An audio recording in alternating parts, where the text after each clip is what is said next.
El ejercicio en materia comunicacional del gobierno ante la pandemia, que ha sido encabezado por el subsecretario de Salud, Hugo López-Gatell, ha habido muchas inconsistencias. Por ejemplo, vamos a irlas analizando y le reitero, simple y sencillamente para que el gobierno, el propio subsecretario Chimoltrufio, que como dice una cosa dice la otra, ojalá que lo entienda, para que puedan hacer un ejercicio mucho más simple, para que puedan hacer un ejercicio que sea también mucho, pero mucho más certero para la población.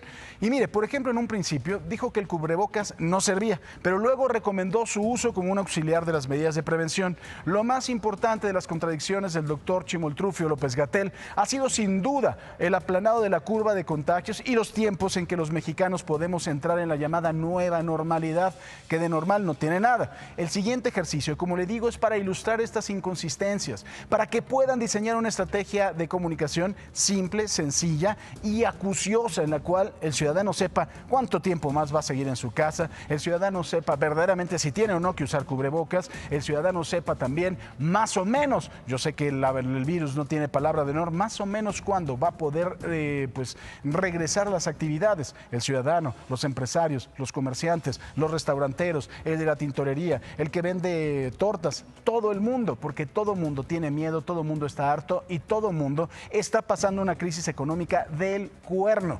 De acuerdo con el diccionario de la Real Academia Española, y aunque él nos dijo que nos debíamos esperar, que no debíamos de esperar ver algo plano, pues al final se trata de una curva. Aplanar viene de plano, ¿no? O sea, ¿no le parece cuando dice el aplanado de la curva? Viene de plano. ¿Qué es plano? Allanar, poner algo llano, ¿no? Dejar a alguien pasmado o estupefacto por alguna razón o con alguna novedad. Aplastar, deformar por presión o por golpe. Perder por la animación o el vigor por enfermedad u otra causa. Allanarse o venirse abajo un edificio.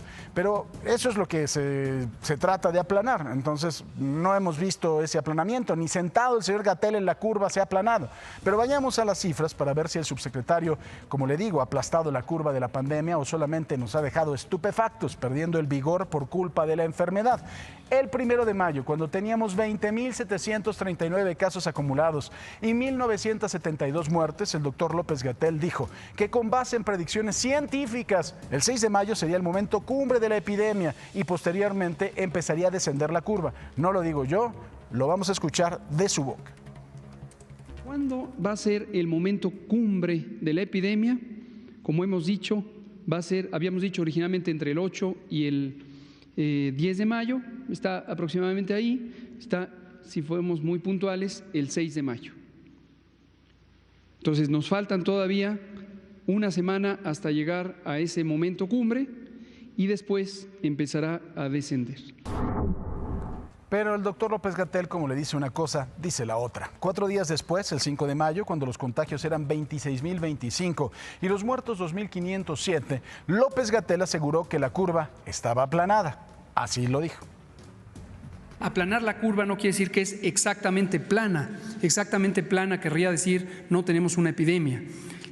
Lo que quiere decir es que comparado con lo que hubiéramos tenido si no hubiéramos hecho las intervenciones, principalmente estas masivas de la Jornada Nacional de Sana Distancia, habríamos tenido muchos más casos y en una forma muy precipitada en el tiempo.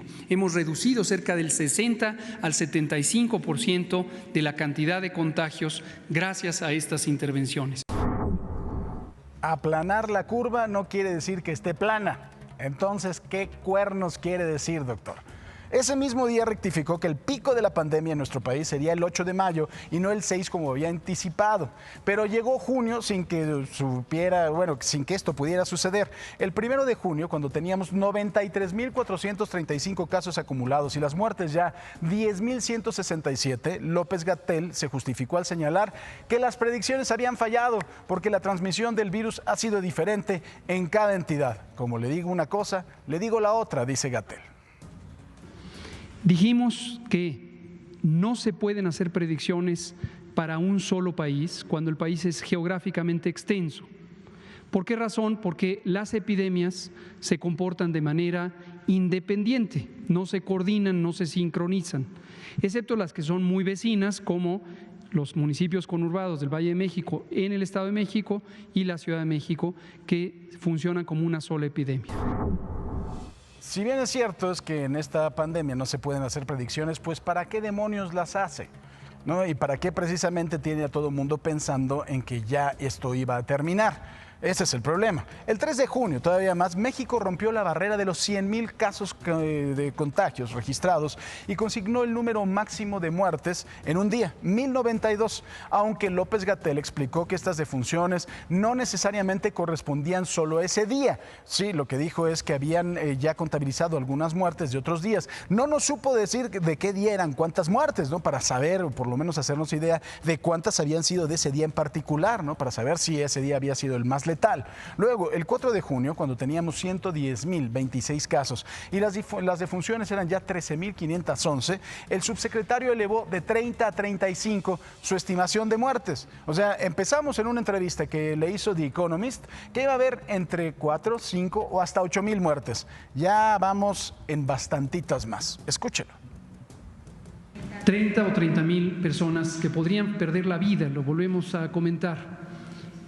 30 o 35,000. El mínimo era 6,000, otro escenario era 8,000, otro era 12,500, que lo presentamos en una conferencia de prensa el 27 de febrero, allá en Lieja, en la Secretaría de Salud, y teníamos así hasta 28,000, que se redondea a los 30,000, e incluso un escenario muy catastrófico que podía llegar a 60,000. Que alguien me explique y también, o sea, empezamos en un escenario de 4,000 y podemos llegar hasta 60,000. Pues bueno, ¿quién le está haciendo los números? O sea, esa es la pregunta. Empezamos en un escenario de 4,000, 6,000, 8,000, 15,000, 16,000, 20,000 y pueden ser hasta 60,000. Carajo, doctor, pues entonces, ¿usted cree que esto es broma?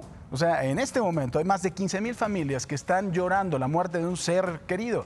O sea, entonces mejor no haga las predicciones y diga, vamos a tener un monto máximo quizá de hasta 60,000 personas. Si no se dan esas 60,000 muertes, pues bueno, bendito Dios, ¿no? Porque aquí finalmente ya no es un asunto, creo que de epidemiología, sino de San Judas Tadeo y de San Charbel, a quien hay que prenderle una veladora a ver si ya le salen a usted las cuentas. Recién el lunes de esta semana, el 8 de junio, con 120,102 casos y 14,053 defunciones, el doctor Gatell explicó que la señal de que la epidemia iba para abajo estaba en que el número de casos diarios era menor ese día de lo que había sido el día previo, pero que después se iban a hacer más casos, pero que después iban a empatarse con los del otro día. Si usted le entiende, le doy un premio. La interpretación directa es el número de casos diarios es menor hoy de lo que era el día previo. Y esta es una señal muy contundente, como usted le llama, directamente observable, que la combinamos con los otros indicadores sobre la hospitalización en terapia intensiva.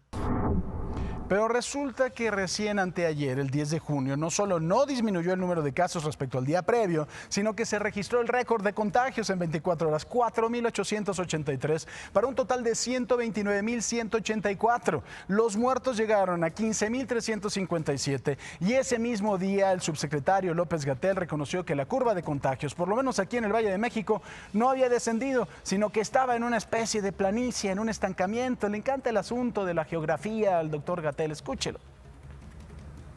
Ya no está teniendo un patrón descendente como en su momento lo tuvo, aunque había rebasado un poco la curva de predicción, y está teniendo una meseta. La meseta, la curva, bueno, yo no sé si estamos en el valle o estamos al borde del precipicio, ¿no? Y ayer con 133,974 casos acumulados y 15,944 muertes, el doctor López-Gatell nos volvió a cambiar el asunto. Recordó que debemos de estar preparados para una pandemia larga y dijo que el máximo de contagios en el país sería en la primera quincena de julio. Ya no el 8 de mayo, ya no el 6 de mayo, sino en la primera quincena de julio, y estamos en junio, estamos a 12 de junio. Esto es lo que dijo ayer. Un punto medio estaría en la primera quincena de julio. Aquí ya no me estoy refiriendo a la Ciudad de México o el Valle de México, sino para todo el país. El conjunto de curvas epidémicas, tomadas todas juntas, nos llevaría a un punto medio, donde generalmente en el punto medio está la máxima carga diaria de casos y luego un descenso hasta llegar a octubre. A ver, importante decirle lo siguiente. Esto no es un asunto de política, no es un asunto de la izquierda, ni de la derecha, ni de la 4T, ni de los conservadores, ni de absolutamente nadie. Es un asunto que tiene que ver con la vida de los mexicanos. Yo no voy en contra de cómo se ha manejado la situación del COVID-19 en nuestro país. Simple y sencillamente le pido a las autoridades y al doctor López-Gatell que diseñen una teoría o una política de comunicación social en la cual a los ciudadanos le puedan dar certeza al respecto de lo que está sucediendo, al respecto de cuándo podrían reiniciar las actividades, al respecto de cómo se contagia, al respecto de si deben o no de utilizar tapabocas. Tiene que haber certeza, porque también la muerte de los mexicanos no es algo de broma.